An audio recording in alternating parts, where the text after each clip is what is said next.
Abandonar a extração ilegal do palmito em troca de mais renda para a família e uma alimentação saudável nas escolas. É o que propõe o programa Amável, a Mata Atlântica Sustentável. O Rio em Foco está no ar.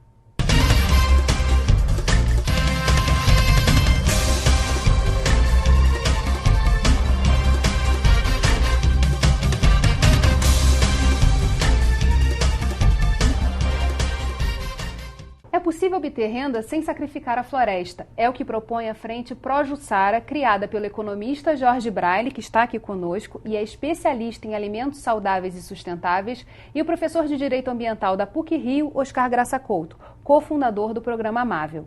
Nossa equipe de reportagem foi a Resende para mostrar o projeto que quer salvar a espécie investindo na sustentabilidade. Vamos acompanhar.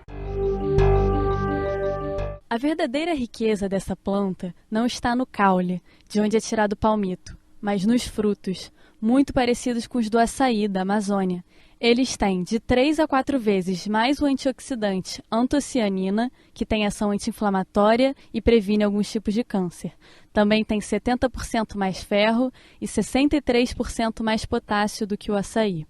A palmeira jussara tem 3 grandes potenciais bem fortes. Com o fruto a gente faz a despolpa dele e tira uma polpa bem rica para a nossa saúde. Das sementes, onde a gente faz a questão produção de muda, depois que as sementes passam um pouco dessa taxa de germinação, a gente trabalha com as sementes como artesanato também.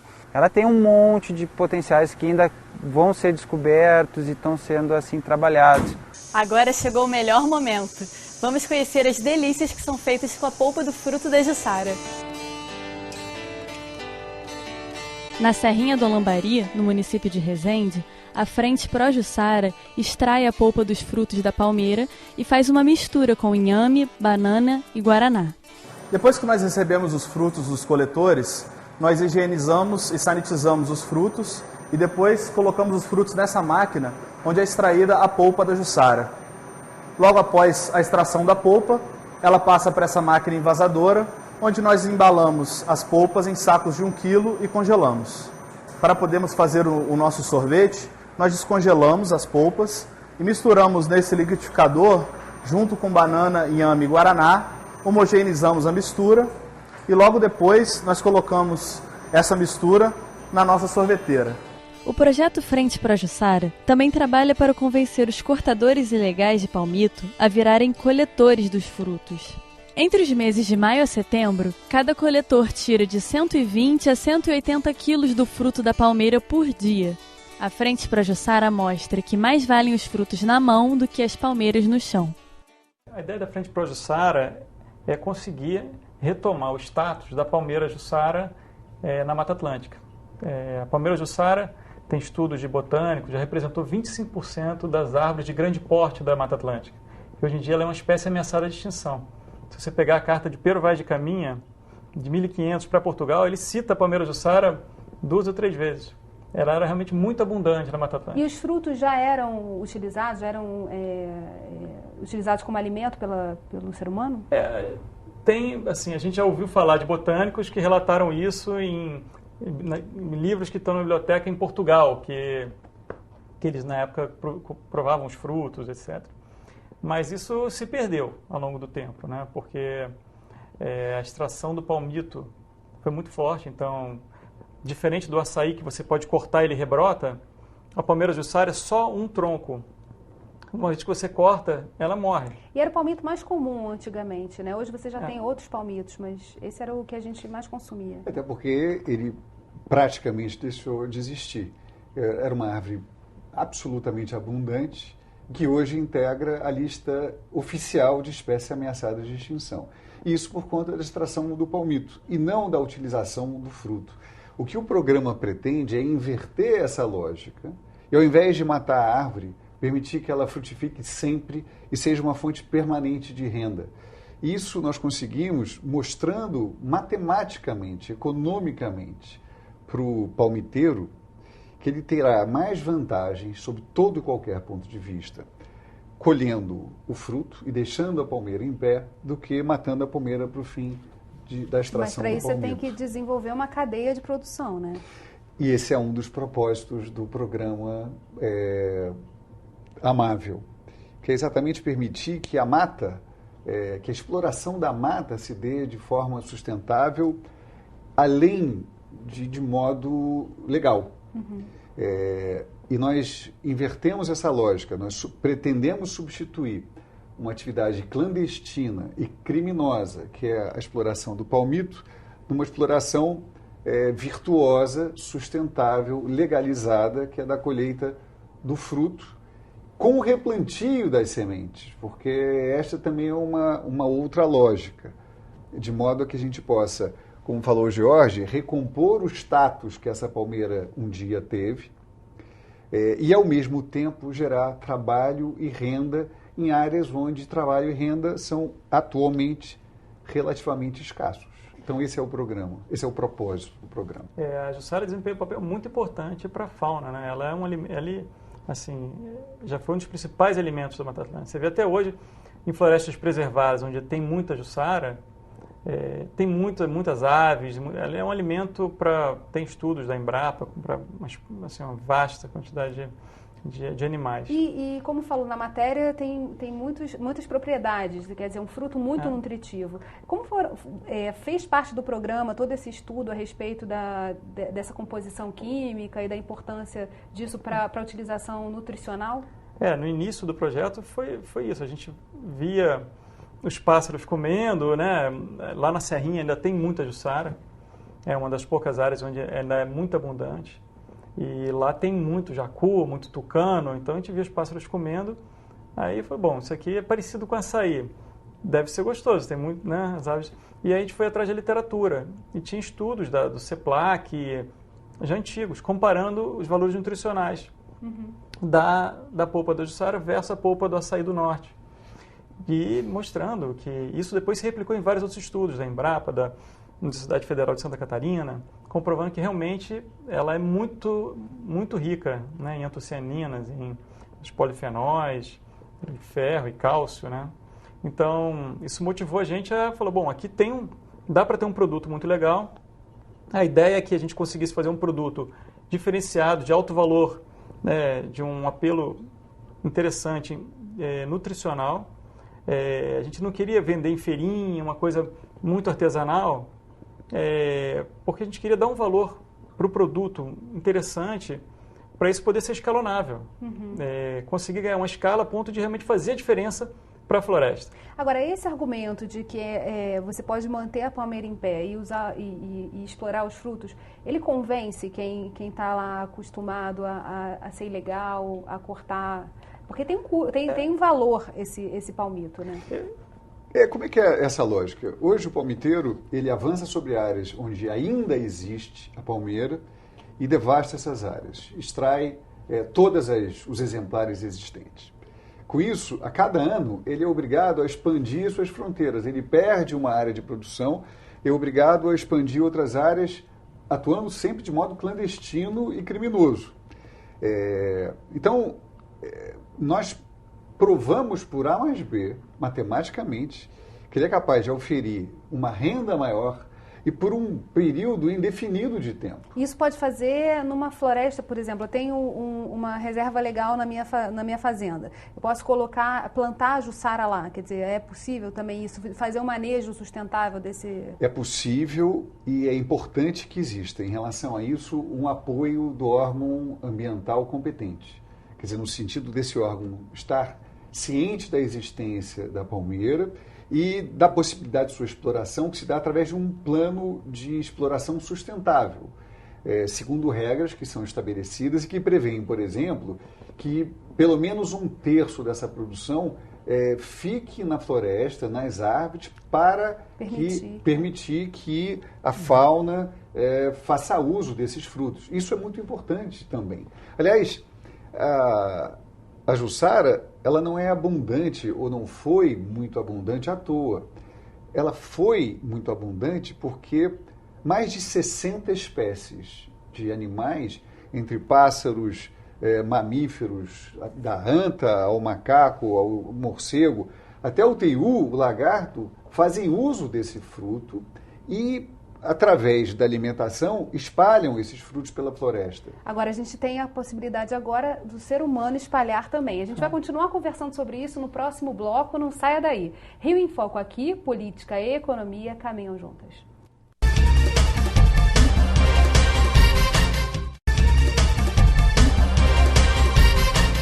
Nossos convidados de hoje são Jorge Braille e Oscar Graça Couto. Eles são os fundadores do programa Amável, a Mata Atlântica Sustentável. O fruto da Jussara já foi incorporado à merenda escolar em 40 escolas de Resende. Nossa reportagem conversou com a nutricionista da Secretaria Municipal de Educação daquela cidade. Vamos ver o que ela disse. A decisão de incluir na alimentação escolar foi devido à excelente qualidade nutricional do alimento, que é rico em antioxidantes, em ferro, além de aumentar a nossa gordura boa, né, o chamado HDL. E, além disso, a gente adquiriu esse produto pela agricultura familiar, pois 30% do recurso do FNDE a gente deve gastar com um incentivo aos agricultores locais da região. Os alunos gostam muito, principalmente nesse calor. O FNDE que ela mencionou é o Fundo Nacional de Desenvolvimento Escolar. Essa mistura, tipo açaí, também começa a ser incorporada à merenda dos alunos das escolas municipais de Itatiaia, né? Itatiaia também está com essa proposta, a gente, a partir de 2015, provavelmente vai estar também abastecendo ele. E como é que foi feita essa divulgação, quer dizer, de chegar até a escola? Porque as escolas, elas têm essa possibilidade de fazer a compra da merenda. Agora, tem que chegar junto dos diretores, né, e convencê-los. A gente ganhou pela boca, né? A gente levou amostras, os alunos testaram e a cara deles foi assim, de total prazer, né, em comer. O legal é que a gente misturou inhame, que era o que também Mata Atlântica, que os índios comiam desde 1500, com jussara, banana, coisa assim, bem da região mesmo. E a mistura ficou boa, então as crianças adoram, e aí isso foi fácil de convencer, depois que a gente ganhou pela boca. E de onde surgiu essa sua ideia, quer dizer, de trabalhar, de experimentar e começar a pensar na possibilidade que você tem de expandir e de mudar também a realidade, né, da exploração ilegal para uma realidade de produção sustentável dentro da Mata Atlântica? Tem dois pontos que eu acho muito importantes do projeto. Um que as comunidades que vivem nos entornos das florestas, das áreas de proteção ambiental, perderam muito o contato com a floresta em si. Eles moram ali, mas entram na floresta só para cortar grama ou fazer uma construção. Existem poucos mateiros, como a gente chama, né? Que conhecem o que tem ali. Conhecem o que tem ali dentro e tal. Então, o interessante não só pessoas que, né, eram palmiteiros e podem incorporar o projeto, mas pessoas da comunidade que vivem no entorno da floresta e estão perdendo esse contato. A gente conseguiu várias pessoas voltarem a conhecer melhor a floresta, identificar uma palmeira, uma matriz, ver se o fruto está sadio, não está sadio, abraçar uma árvore e subir uma palmeira, que não é algo tão simples, né? Então isso gerou uma reintegração, que é muito, muito bonita também. Tem um fator, acho que, social, de conscientização, que é muito legal. As crianças também dos colégios vão visitar, muito antes da merenda escolar, as crianças já iam no projeto fazer educação ambiental. Então, eles já conheciam o projeto desde o início. E qual a capacidade hoje de expansão desse projeto para outros municípios? De sair, por exemplo, do sul fluminense para vir para a região metropolitana do estado? Nós temos planos, ou talvez, melhor dizendo, sonhos muito ambiciosos a esse respeito. Nós queremos, o número inicial, meio cabalístico do projeto, é de plantio de 10 milhões de pés de jussara. O Rio de Janeiro, pelo fato de sermos daqui e adorarmos esse estado, é o foco principal. Mas futuramente nós pretendemos expandir esses domínios para recuperar a jussara na o espaço que ela ocupava originalmente, que é do norte do Rio Grande do Sul até o sul da Bahia, até meados da Bahia. Então esse é que é o nosso propósito. E para isso, o que nós temos é sementes para oferecer. Então, por conta desse projeto e da retirada dos frutos, nós processamos a semente que se torna, então, apta para o plantio. Então, basicamente, nós doamos sementes para quem se comprometer a plantá-las. De 10 sementes, para quem quiser fazer uma plantação no seu próprio jardim, a 100 mil sementes para quem quiser ter planos maiores. De novo, desde que a pessoa se comprometa a plantar, é só nos escrever que nós vamos dar um jeito de entregar ou remeter as sementes. Como é uma espécie de Mata Atlântica, endêmica de Mata Atlântica, ela pode ser plantada onde Mata Atlântica existiu ou ainda existe. Então, esse é o nosso propósito. E aí, como a gente faz o passo seguinte? Quer dizer, de uma vez plantada, uma vez brotou, temos lá os frutos, como a gente pega esses frutos e aí faz o processo para poder gerar, então, o Jussaí e outras receitas que podem acontecer? Pode ser feito de uma forma caseira, se você quiser fazer para você consumo próprio em casa, não é difícil, dá para você fazer. Se for numa distância que dê para levar para o nosso centro de despolpamento, pode ser organizado também. Agora, é um maquinário que é simples, quer dizer, não é tão caro você fazer um investimento, por exemplo, quero ser um empresário e fazer algo parecido com isso. Não, fazer bem feito, com todos os registros legais, não é tão simples. Leva tempo. Leva tempo, investimento, conhecimento. Mas já há apoio também, por exemplo, do Senai, por exemplo? Na verdade, nosso plano também capacitar pessoas para o fim de que possam produzir e agregar valor a esse produto. Então, também essa é uma nossa preocupação a médio prazo. Fazer com que, criar, na verdade, núcleos de produção de jussara que permitam o seu consumo nas populações adjacentes e áreas carentes e áreas rurais e também urbanas. Idealmente, a jussara comporá a merenda escolar das escolas públicas e também privadas do Estado. É um fruto produzido aqui, por gente que mora aqui, por pessoas que precisam de renda e de trabalho, e nós estamos aí para oferecer esse conjunto integrado de soluções e demandas e viabilizar essa questão. A gente falou da Serrinha do Alambari, que é onde tem a produção do Jussaí, e a PUC também é um centro de distribuição dessas sementes, não é isso? Quer dizer, eu pelo fato de compor a PUC como professor e também integrar o núcleo interdisciplinar de meio ambiente, que reúne áreas de conhecimento diversos da universidade com uma interface com o meio ambiente, a gente tem essa preocupação. Houve um repovoamento de jussara dentro do próprio campus da PUC. Não se deve esquecer que a PUC tem hoje como reitor o Padre Josafá, que é uma figura extraordinária e doutor em botânica e, portanto, entusiasta do projeto, de modo que foi um conjunto aí de circunstâncias e inspirações aí que fez com que a PUC também se integrasse ao projeto. A gente vai fazer um rápido intervalo e voltamos já. Rio em Foco aqui, política e economia caminham juntas.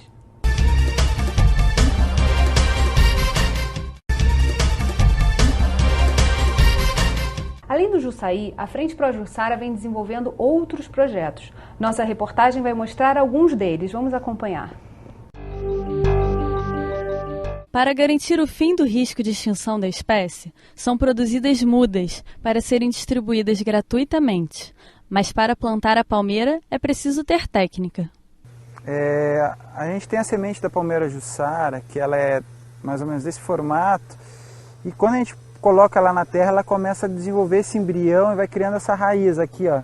Você vê que a sementinha dela está aqui e ela criou essa raiz, ela criou praticamente deitada. E agora a gente vai mostrar também como faz o plantio dessas raízes da palmeira jussara. Ela não pode ser totalmente enterrada, ela tem que ficar praticamente aparecendo um pouco as raízes.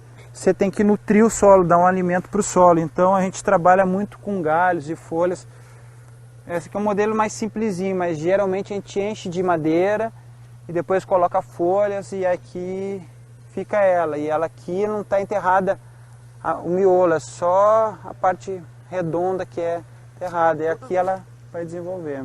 Essas mudas levam em média entre 8 e 10 anos para dar frutos. As possibilidades de aproveitamento da palmeira jussara são muitas. As sementes que não vão para o plantio viram matéria-prima para o artesanato. A jussara ela tem um cacho, né, que a gente faz luminária, jogo americano. Tem a capa e a folha dela que também a gente usa para as luminárias. O pessoal também está fazendo aqueles tijolo o Super Adobe com a fibra da Jussara e fica muito resistente. Uma pessoa de 100 e poucos quilos pisando em cima do tijolo não quebra, por causa dessa fibra que tem a Jussara, da folha dela. Então, ela tem um monte de potenciais que ainda vão ser descobertos e poucas pessoas estão fazendo o desenvolvimento. É a questão do óleo da palmeira Jussara. É um óleo que hoje tem um estudo aí, que é um óleo muito interessante, é um óleo vegetal, um óleo verde, e ele é muito interessante para a linha de cosméticos. Eu acho que isso aí vai despertar muito interesse, quem sabe aí umas empresas. Sobre esse finalzinho, né, dos óleos e do que precisa ser desenvolvido de estudos, a gente tem aí um terreno grande para incluir as universidades, né? A gente tem parceria com várias universidades, vários centros de pesquisa, alunos de mestrado, de graduação, de doutorado, que precisam de polpa, semente, matéria-prima bruta, né, cada um de um jeito, fruto recém-colhido, fruto despolpado, semente de tal forma, e a gente apoia. Dá o endereço da fonte para esses alunos. É só mandar para a gente um e-mail ou entra no nosso site www.projetoamável.com.br ou www.jucai.com.br. E o e-mail? O e-mail pode mandar para jucai@jucai.com.br. Esse projeto, o que é interessante é que ele nasce dessa articulação, quer dizer, dessa junção de várias pontas, e tem que ter uma articulação muito grande com o governo. Né? Nós estamos recebendo apoio, sim, do governo. A Prefeitura de Resende tem sido um parceiro muito importante. O próprio Estado do Rio de Janeiro foi um parceiro importante. Ele recebeu e distribuiu mais de 1 milhão de sementes. A FAPERJ apoiou no início do projeto também. A FAPERJ aprovou o início do projeto de modo importante. Então, está havendo um início de articulação e a nossa esperança é de que haja uma integração cada vez maior entre sociedade civil e governo no sentido de levar esse projeto adiante para que ele desenvolva o seu potencial, que é realmente enorme. E em relação ao papel do legislativo nesse processo, o senhor citou a questão ambiental, quer dizer, do órgão ambiental ter que andar junto justamente para esse manejo sustentável. Há algum gargalo que precisa ser resolvido nessa questão ambiental, por exemplo? Na verdade, a coleta desses frutos já é bastante regulada. Existe uma norma no Rio de Janeiro que está em vias de ser editada, que vai regulamentar de modo mais específico essa questão, mas já existe um corpo de leis bastante rigoroso, aliás, em relação a esse assunto. Eu acho que uma das contribuições do Poder Legislativo seria a do sentido de que os representantes do povo eleitos apresentem esse projeto e o seu potencial para os seus núcleos de votos, para os seus municípios, para que também nessas áreas esse projeto possa crescer. Nós temos como públicos-alvos imediatos, mas não únicos, populações mais carentes, como assentamentos sem terra, comunidades quilombolas, comunidades indígenas, comunidades caiçaras, que são aquelas mais vulneráveis e mais carentes de trabalho e renda e também de segurança alimentar. Então, essa seria uma importante contribuição. O empresário que está na ponta, que sente na pele aí como é divulgar, fazer um produto, vender. No início, o grande desafio foi esse, né, de criar um produto novo e conseguir ter uma entrada no mercado. Ter aceitação para um produto diferente, o custo de produção ainda mais alto do que o açaí, que é feito em larga escala. Então, a pessoa associa muito ao açaí, apesar de ter todo um diferencial de sabor, de nutrição, de Mata Atlântica, as pessoas ainda associam. Então, a entrada é um pouco difícil, mas essa barreira vem sendo quebrada e cada vez as portas vêm se abrindo mais para conseguir distribuir o produto. Agora, um evento como as Olimpíadas, que vão acontecer agora em 2016, é também uma oportunidade de divulgação? Eu acho que sem dúvida e por muitas razões. Primeiro, que é um superalimento. Segundo, que é de uma espécie natural do Brasil, endêmica daqui. Terceiro, porque envolve a questão do comércio justo. É colhido junto com pequenos agricultores, existe uma integração dessa cadeia. É um alimento que, por excelência, está presente no esporte. E faz essa integração, quer dizer, do alimento e de um projeto que é nutricionalmente fantástico, ambientalmente perfeito, socialmente justo e economicamente viável. Então, acho que tem tudo a ver com as Olimpíadas e nós temos a convicção de que isso será aí um passo importante na consolidação e avanço desse programa como um todo. Agora, já está sendo feita alguma articulação com o Comitê Rio 2016, que está responsável pela compra, ou a ideia é trabalhar no entorno desse mega evento? Não, na verdade, nós estamos em vias de articular também com o Comitê e com a Prefeitura do Rio de Janeiro e com o Estado do Rio de Janeiro essa presença, por ela envolver todos esses aspectos e também a presença da comunidade, a questão social, e integrar isso tudo com o apoio do governo, talvez com o governo à frente dessa questão. Esse é o nosso propósito. O que é interessante do projeto é que ele tem na sua raiz essa questão ambiental. Você não tem como dissociar isso do projeto, né? Geralmente as empresas têm, um viés econômico, ganham dinheiro e aplicam parte disso na área ambiental, social. Esse projeto não. Quanto mais for colhido de forma dentro do plano de manejo, né, que não são colhidos todos os frutos das árvores, são mantidos alguns para os animais e para a rebrota natural, quanto mais for colhido, mais sementes são geradas para ser disseminadas pelo Estado para repovoamento. E o que é mais interessante é que a gente está falando aí de um projeto de longo prazo, totalmente necessário e natural. A gente tem um compromisso olímpico de restauração, de reflorestamento, e por que não fazer isso com a Jussara? Com um adendo em relação a isso tudo, porque esse projeto, pela sua natureza, ele também sequestra carbono. E houve compromisso do Estado do Rio de Janeiro perante a autoridade olímpica de mitigar a nossa pegada de carbono. Também, sob esse aspecto, é um projeto muito valioso. Bem, infelizmente, nosso programa está chegando ao fim. Obrigada, Oscar, obrigada, George, e obrigada a você que ficou com a gente até agora. O Rio em Foco quer saber a sua opinião. Escreve pra gente. Tem algum assunto que você queira ver discutido aqui? Envie sua sugestão para o e-mail forumdesenvolvimento@lerj.rj.gov.br. E se você gostou desse programa, pode assisti-lo novamente no site www.rioemfoco.rj.gov.br ou pelo www.tvalerj.tv. TV Alerj, o canal do povo fluminense. Até a próxima.